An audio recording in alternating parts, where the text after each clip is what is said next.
ഇന്നത്തെ വീഡിയോയിൽ ഞാൻ പറയാൻ പോകുന്നത് ബാറ്റ് ഫിഷിനെ പറ്റിയാണ്.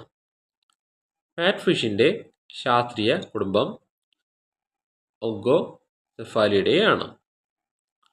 ആഴത്തിലുള്ള കടൽ മേഖലകൾ, അതായത് സമുദ്രത്തിൻ്റെ അടിത്തട്ടിൽ ആണ് ഈ മത്സ്യങ്ങളെ സാധാരണയായി കണ്ടുവരുന്നത്. ബാറ്റ് ഫിഷിൻ്റെ ശരീരരൂപം വവ്വാലിനെ പോലെ തോന്നുന്നതിനാൽ ആണ് ആ മത്സ്യത്തിന് ബാറ്റ് ഫിഷ് എന്ന പേര് ലഭിച്ചത്.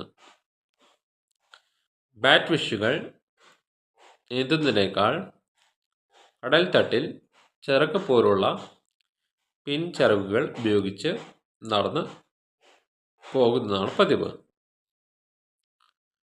ബാറ്റ് ഫിഷിൻ്റെ തലഭാഗത്ത് മുന്നോട്ട് നീളുന്ന ലീഷ്യം എന്ന അത്യന്തം പ്രത്യേക ഭാഗമുണ്ട്. ഇത് ഉപയോഗിച്ച് ഇരകളെ ആകർഷിക്കുന്നു. ഈ മത്സ്യങ്ങളുടെ വായ വലുതും ശരീരം ചപ്പും പരന്നതുമാണ്. ചെറുമീനുകൾ, ചെറു കട്ടാമ്പികൾ, ചിപ്പികൾ,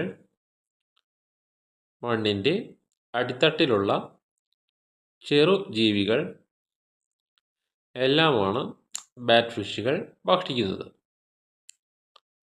അറ്റ്ലാന്റിക്, പസഫിക്, ഇന്ത്യൻ മഹാസമുദ്രങ്ങളിൽ സാധാരണയായി 50 മീറ്റർ മുതൽ 1000 മീറ്റർ വരെ ആഴത്തിലുള്ള കടൽത്തട്ടുകളിൽ ആണ് ഈ മത്സ്യങ്ങളുടെ ആവാസ സ്ഥലങ്ങൾ.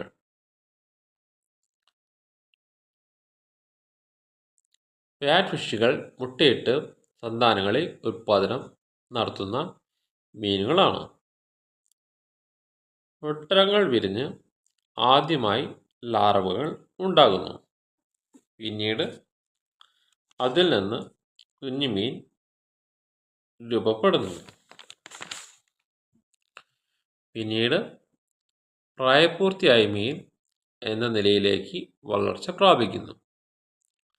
വേട്ടക്കാർക്ക് ഇരയാകാതിരിക്കാൻ മണ്ണിനൊപ്പം നിറം മാറിപ്പോകുന്ന കഴിവുള്ള മത്സ്യങ്ങളാണ് ബാറ്റ് ഫിഷുകൾ. നീന്തൽ കുറവും നടത്തം കൂടുതലുമുള്ള അപൂർവ മീനുകളിൽ ഒന്നാണ് ബാറ്റ് ഫിഷുകൾ. മുട്ട വിരിഞ്ഞ് പുറത്തു വരുന്ന കുഞ്ഞുമീൻ വെള്ളത്തിൻ്റെ മുകളിലായി ഒഴുകിയാണ് ആദ്യകാല ജീവിതം. ശരീരരൂപം മുതിർന്ന ബാറ്റ് ഫിഷിനേക്കാൾ വളരെ വ്യത്യസ്തമാണ്. കുഞ്ഞായിരിക്കുന്ന സമയത്ത് ചെറു പ്ലാങ്ക്ടനുകളാണ് ഭക്ഷണം. ഈ ഘട്ടം 2-3 ആഴ്ച നീളുന്നു. ഒന്നിലധികം മാസങ്ങൾക്ക് ശേഷം പ്രായപൂർത്തിയായ മീനിൻ്റെ രൂപം ഈ കുഞ്ഞു മത്സ്യങ്ങൾക്ക് ലഭിക്കുന്നു. തൻ്റേതായ ഇരയെ ആകർഷിക്കാൻ മുന്നിലെ ലീഷ്യം ഉപയോഗിക്കുന്നു. 2-3 വർഷത്തിനുള്ളിൽ പ്രജനന യോഗ്യമായ മീനായി മാറുന്നു. ബാറ്റ് ഫിഷുകളുടെ ആയുസ്സ് സാധാരണയായി 7-15 വർഷം വരെ ആകാറുണ്ട്. ഇന്നത്തെ വീഡിയോ ഇവിടെ നിർത്തുന്നു.